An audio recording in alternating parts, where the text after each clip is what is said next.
दोस्तों, जैसा कि आप सभी जानते ही हैं, जो भी मनुष्य इस धरती पर जन्म लेता है उसे एक न एक दिन इस भौतिक शरीर को त्यागना ही होता है। यही सृष्टि का नियम है और ये सर्वथा उचित भी है। परंतु जब चर्चा किसी अवतार की मृत्यु की होती है तो वास्तुतः इसका अर्थ मृत्यु नहीं होता है, क्योंकि अवतार कभी मरते नहीं हैं। गीता में भगवान श्री कृष्ण ने कहा है कि जब जब धर्म की हानि होती है तब तब मैं उसकी रक्षा के लिए धरती पर अवतार लेता रहूंगा। लेकिन दोस्तों, यदि हम श्री कृष्ण की बात करें तो वे इस सृष्टि के नियमों से परे हैं। उन्होंने जितनी लीलाएं की है उतनी शायद ही किसी और ने की होगी।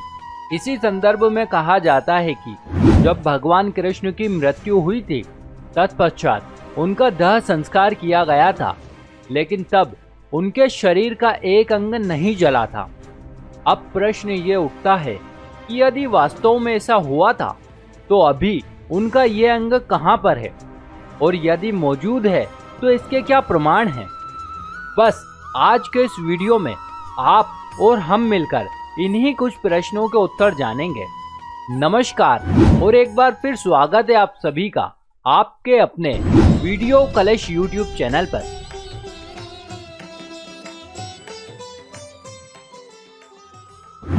भगवान मृत्यु लोक को छोड़कर कैसे अपने लोक गए, इसका वर्णन भागवत पुराण के 11वें स्कंद में मिलता है।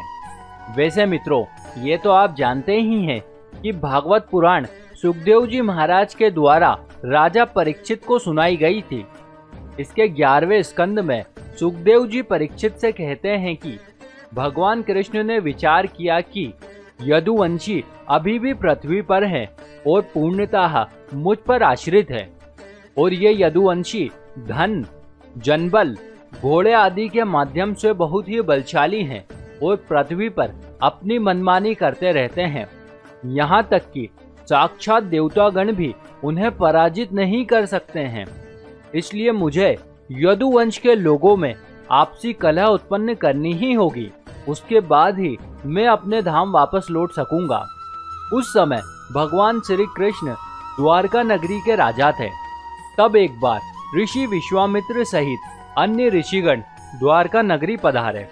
तब कृष्ण पुत्र साम समेत कुछ यदुवंश कुमारों को शरारत सूझी और उन्होंने उन ऋषि मुनियों के साथ मजाक करने का दुस्साहस किया।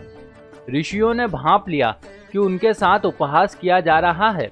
तब उन्होंने शाम को श्राप दिया कि एक दिन उसका तथा उसके कुल का नाश होगा। उन सबके जाने के पश्चात द्वारका में कुछ दुर्भाग्यपूर्ण घटनाएं, उत्पात और अपशगुन होने लगे। तभी यदुवंशियों की बुद्धि भ्रष्ट होने लगी और वे आपस में झगड़ने लगे। इस लड़ाई ने इतना भयंकर रूप ले लिया कि सभी यदुवंशी मृत्यु को प्राप्त हो गए। इस प्रकार से ऋषियों द्वारा दिए गए श्राप के कारण यदुवंश का नाश हुआ। साथ ही गांधारी द्वारा दिया गया श्राप भी पूरा हुआ।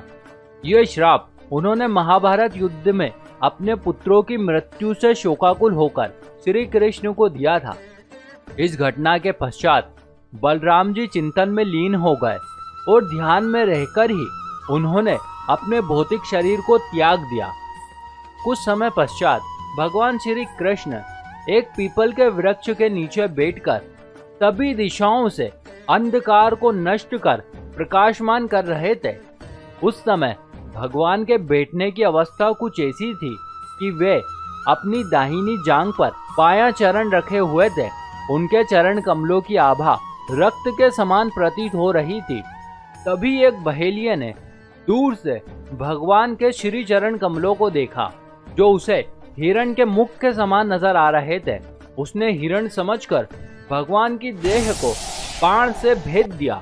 इसके पश्चात भगवान अपने शरीर समेत भगवत धाम के लिए प्रस्थान कर गए। लेकिन अनेक मान्यताओं और लोक कथाओं के अनुसार पांडवों द्वारा उनके शरीर का अंतिम संस्कार करने का उल्लेख भी मिलता है। अंतिम संस्कार के समय उनकी देह पूरी तरह से जलकर पंच तत्व में विलीन हो गई, परंतु उनका दिल नष्ट नहीं हुआ और अंत तक जलता ही रहा। तब उनके हृदय को जल में प्रवाहित कर दिया गया। उनकी देह का ये हिस्सा राजा इंद्रद्युम्न को प्राप्त हुआ। वे भगवान जगन्नाथ के परम भक्त थे। उन्होंने इस हृदय को भगवान जगन्नाथ की लकड़ी से निर्मित प्रतिमा में स्थापित करवा दिया और आज भी ये हृदय उसी प्रतिमा में मौजूद है। यहाँ पर भगवान जगन्नाथ अपने भाई बलराम तथा बहन सुभद्रा के साथ विराजमान हैं। क्योंकि ये मूर्तियां लकड़ी से निर्मित की गई है, इसलिए इन्हें हर 12 वर्षों में बदला जाता है।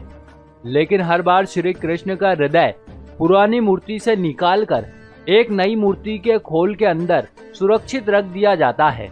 परंतु जब भी यह अनुष्ठान किया जाता है, उस समय पूरे शहर की लाइट बंद कर दी जाती है। इसके पीछे लोगों की ये मान्यता है कि यदि उनका हृदय सूर्य की रोशनी अथवा किसी भी अन्य विद्युतीय प्रकाश के संपर्क में आता है तो इसमें ऐसा कंपन होने लगता है जैसे कि यह किसी प्रकार का कोई उपकरण हो। इसके अलावा जो पुजारी इस अनुष्ठान को करते हैं, उनकी आंखें तथा हाथों पर पट्टियां बांध दी जाती है ताकि वे ना तो इसे देख सके और ना ही इसे छू सके। साथ ही साथ मंदिर के अंदर का फोटो लेना भी पूरी तरह से वर्जित है। इसके अलावा तब से लेकर आज तक इस मंदिर में रहस्यमय ढंग से चमत्कार होते आ रहे हैं और कुछ चमत्कार तो ऐसे हैं जिन्हें आज भी खुली आंखों से देखा जा सकता है। इसमें सबसे बड़ा चमत्कार जुड़ा है मंदिर की ध्वजा से, जो सदैव हवा के विपरीत दिशा में लहराता है। इस ध्वजा को हर दिन बदला जाता है। इस प्रक्रिया में एक पुजारी को ऊंचे गुम्मद पर चढ़कर ध्वजा बदलनी होती है। इस ध्वजा की छाया दिन में किसी भी समय जमीन पर दिखाई नहीं देती है। श्री जगन्नाथ मंदिर की ऐसी मान्यता है कि अगर किसी दिन ध्वजा को बदला ना जाएगा तो ये मंदिर 18 वर्षों के लिए बंद हो जाएगा।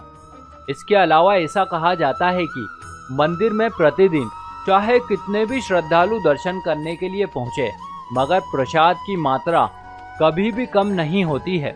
यहाँ के विशाल रसोई को प्रतिदिन लगभग 800 लोग मिलकर बनाते हैं। यह प्रसाद भी अनोखे तरीके से पकाया जाता है। इस प्रसाद को पकाने के लिए 7 बर्तनों को एक के ऊपर एक रखा जाता है, मगर इसमें चमत्कार ये है कि इस प्रक्रिया में सबसे ऊपर रखे गए बर्तन का भोजन सबसे पहले पकता है और फिर नीचे वाले बर्तनों की सामग्री तैयार होती है। इसके साथ ही मंदिर पर लगा सुदर्शन चक्र आप किसी भी दिशा से देख सकते हैं। ये हर तरफ से देखने में ऐसा प्रतीत होता है कि ये चक्र आपके सामने ही लगा है। इस मंदिर की गुम्बद के ऊपर ना कभी कोई पक्षी बैठता है और ना ही कभी कोई विमान इसके ऊपर से गुजरता है। इसके अलावा भी दोस्तों, ये मंदिर अनगिनत रहस्यों को अपने अंदर समेटे हुए है। तो इन्हीं कुछ संकेतों से पता चलता है दोस्तों कि आज भी इस मंदिर में भगवान श्री कृष्ण की शक्ति मौजूद है। इसी के साथ हमारी ये कथा भी यहीं समाप्त होती है। हम उम्मीद करते हैं कि आपको हमारी आज की जानकारी जरूर अच्छी लगी होगी। यदि आप भी इस विषय में कुछ एक सकारात्मक विचार रखते हैं तो नीचे दिए गए कमेंट बॉक्स के माध्यम से हमें जरूर बताइएगा। देखते रहिए वीडियो कलश यूट्यूब चैनल। आप सभी का बहुत बहुत धन्यवाद।